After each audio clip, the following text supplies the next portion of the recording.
राधे राधे। स्वागत है आपका चैनल स्पिरिचुअल जर्नी में, जहां हम आपको भारतीय संस्कृति, पौराणिक कथाओं और त्योहारों की अनोखी कहानियां बताते हैं। आज इस वीडियो में हम जानेंगे सकट चौथ कब बनाई जाएगी और इसको क्यों तिलकुट चौथ के नाम से जाना गया और कैसे इसका हमारी संस्कृति में महत्व आया। साथ ही जानेंगे कि क्यों तिल का भोग लगाना विशेष माना गया है, कुछ विशेष सामग्री जिसके बिना पूजा अधूरी मानी जाती है। इसके पीछे की रोचक कथा भी जानेंगे जो इस व्रत को संपूर्ण बनाती है। इसलिए इस वीडियो को अंत तक जरूर देखें और सब्सक्राइब करना ना भूलें। हिंदू पंचांग के अनुसार सकट चौथ का व्रत माघ मास की कृष्ण पक्ष की चतुर्थी तिथि को रखा जाता है, जिसे संकष्टी चतुर्थी या सकट व्रत के नाम से जाना जाता है। ये व्रत हर साल जनवरी में आता है। इस साल सकट चौथ 17 जनवरी 2025 शुक्रवार को बनाई जाएगी। भारत में इसको तिलकुट चौथ, वक्रतुंडी चतुर्थी और माघी चौथ भी कहा जाता है। सकट चौथ का महत्व शास्त्रों के अनुसार माघ माह की चतुर्थी के दिन भगवान गणेश ने अपने माता पिता को घेरकर अपनी तीव्र बुद्धि और ज्ञान का परिचय दिया था। इसके बाद भगवान शिव ने प्रसन्न होकर उन्हें देवताओं में गिना और अपनी पूजा करने का अधिकार दिया।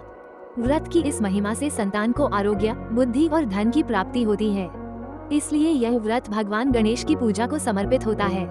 संकट चौथ व्रत को लंबोदर संकष्टी चतुर्थी के नाम से भी जाना जाता है। इस दिन पूरे विधि विधान के साथ भगवान गणपति और चंद्रदेव की पूजा की जाती है। ये व्रत सुबह से लेकर शाम तक किया जाता है और शाम के समय में चंद्रोदय के बाद चंद्रमा को अर्घ्य देने के बाद व्रत का पारण किया जाता है। इस दिन के भोग में भगवान गणेश को तिल, गुड़, गन्ना इत्यादि चढ़ाया जाता है। इस दिन तिल का उपयोग स्नान, दान, सेवन और पूजा में किया जाता है।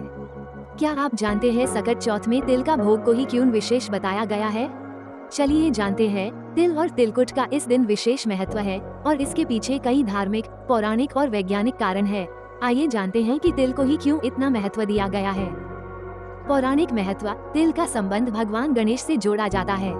ऐसा माना जाता है कि तिल के दानों का उपयोग भगवान गणेश की पूजा में उनकी प्रसन्नता के लिए किया जाता है। तिल को पवित्र और शुद्ध माना गया है। यह नकारात्मक ऊर्जा को दूर करता है और सकारात्मकता को बढ़ावा देता है। धार्मिक ग्रंथों में वर्णित है कि तिल का दान करने से पापों का नाश होता है और पुण्य की प्राप्ति होती है। आयुर्वेदिक महत्व। तिल में विटामिन ई, कैल्शियम, आयरन और एंटीऑक्सीडेंट्स भरपूर मात्रा में होते हैं, जो शरीर को ऊर्जा प्रदान करते हैं और ठंड के मौसम में गर्मी बनाए रखते हैं। आयुर्वेद के अनुसार तिल का सेवन शरीर को शुद्ध करता है और रोग प्रतिरोधक क्षमता को बढ़ाता है। मौसम के अनुसार अनुकूलता। सकट चौथ जनवरी के महीने में मनाई जाती है, जो सर्दियों का समय होता है। तिल में शरीर को गर्म रखने के गुण होते हैं, जिससे ठंड से बचाव होता है। सर्दियों में तिलकुट जैसे खाद्य पदार्थ ऊर्जा और स्वास्थ्य को बनाए रखने में मदद करते हैं। धार्मिक परंपराएं। सकट चौथ पर तिल का दान करना शुभ माना जाता है। इससे घर में सुख, समृद्धि और शांति आती है। पूजा में तिल के जल से स्नान करने और अर्घ्य देने की परंपरा है, जो पवित्रता और शुद्धिकरण का प्रतीक है। तिल के दाने को जीवन का प्रतीक माना गया है। ये छोटा होते हुए भी गहरी आध्यात्मिकता को दर्शाता है, जो ये बताता है कि भक्ति और आस्था में कोई भी चीज छोटी या बड़ी नहीं होती। तिल का महत्व धार्मिक, स्वास्थ्य और मौसमी आवश्यकताओं से जुड़ा हुआ है। यही कारण है कि तिल और तिलकुट को सकट चौथ के दिन विशेष रूप से पूजा और उपवास का हिस्सा बनाया गया है। ये परंपरा हमें प्रकृति और आध्यात्मिकता के बीच गहरे संबंध की याद दिलाती है। इस व्रत का वर्णन पद्म पुराण में मिलता है। सकट चौथ में कुछ विशेष सामग्री का होना जरूरी है, इसके बिना पूजा अधूरी मानी जाती है। चलिए जानते हैं। गणेश जी की मूर्ति, लकड़ी की चौकी, पीला या लाल कपड़ा, जनेऊ, मेहंदी, सिंदूर, अक्षत, हल्दी, सुपारी, पान का पत्ता, लौंग, रोली, तिल, पान, आरती किताब, 21 गांठ दूर्वा गाय का घी, फूल माला, इलायची, गुलाल, गंगाजल, लाल फूल, मौली, इत्र, अबीर। खास सामग्री। तिल, दूर्वा, पीले या लाल फूल। तिल से बना भोग इस दिन शाम के समय चंद्रमा को अर्घ्य अर्पित करें। ऐसा माना जाता है कि हर व्रत बिना कथा या कहानी के अधूरी माना जाती है, यानी उसका फल नहीं मिलता। इस व्रत को लेकर भी कई कहानियां प्रचलित है, जिसमें बुढ़िया माई और गणेश जी की कहानी, जिसका लिंक ऊपर दिया हुआ है। आज इस वीडियो में हम साहूकार और साहूकारनी की कथा के बारे में बताएंगे। कथा के अनुसार एक समय एक साहूकार और एक साहूकारनी थे। वो धर्म पुण्य को नहीं मानते थे, इसके कारण उनके कोई बच्चा नहीं था। एक दिन साहूकारनी पड़ोसी के घर गई। उस दिन सकट चौथ था। धन, सुहाग, पुत्र सब मिलता है। तब साहूकारनी ने कहा, यदि मेरा गर्भ रह जाए तो मैं 1.25 सेर तिलकुट करूंगी और चौथ का व्रत करूंगी। श्री गणेश भगवान की कृपा से साहूकारनी के गर्भ रह गया, तो वो बोली कि मेरे लड़का हो जाए तो मैं 2.5 सेर तिलकुट करूंगी। कुछ दिन बाद उसके लड़का हो गया तो वो बोली कि हे चौथ भगवान, मेरे बेटे का विवाह हो जाएगा तो 5.25 सेर का तिलकुट करूंगी।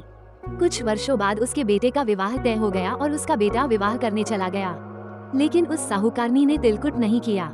इस कारण से चौथ देव क्रोधित हो गए और उन्होंने फेरों से उसके बेटे को उठाकर पीपल के पेड़ पर बिठा दिया। सभी वर को खोजने लगे पर वो नहीं मिला। हताश होकर सारे लोग अपने अपने घर को लौट गए। इधर जिस लड़की से साहूकारनी के लड़के का विवाह होने वाला था, वह अपनी सहेलियों के साथ गणगौर पूजने के लिए जंगल में दूब लेने गई। तभी रास्ते में पीपल के पेड़ से आवाज आई, ओ मेरी अर्धव्यही।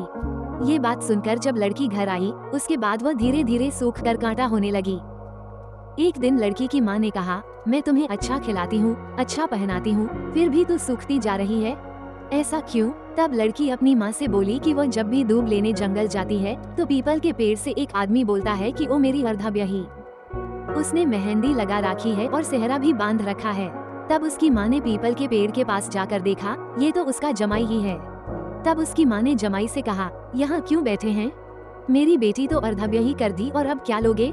साहूकारनी का बेटा बोला, मेरी माँ ने चौथ का तिलकुट बोला था लेकिन नहीं किया, इसलिए चौथ माता ने नाराज होकर यहाँ बैठा दिया। ये सुनकर उस लड़की की माँ साहूकारनी के घर गई और उससे पूछा कि तुमने सकट चौथ का कुछ बोला है क्या?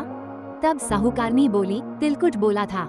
उसके बाद साहूकारनी बोली, मेरा बेटा घर आ जाए तो 2.5 मन का तिलकुट करूंगी। इससे श्री गणेश भगवान प्रसन्न हो गए और उसके बेटे को फेरों में लाकर बैठा दिया। बेटे का विवाह धूमधाम से हो गया।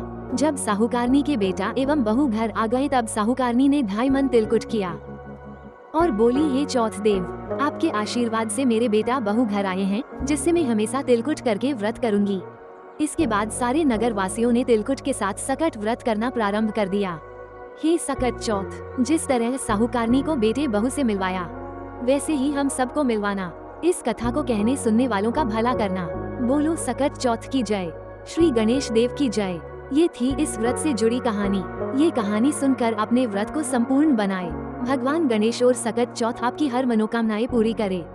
मिलते हैं नेक्स्ट वीडियो में, तब तक के लिए नमस्कार।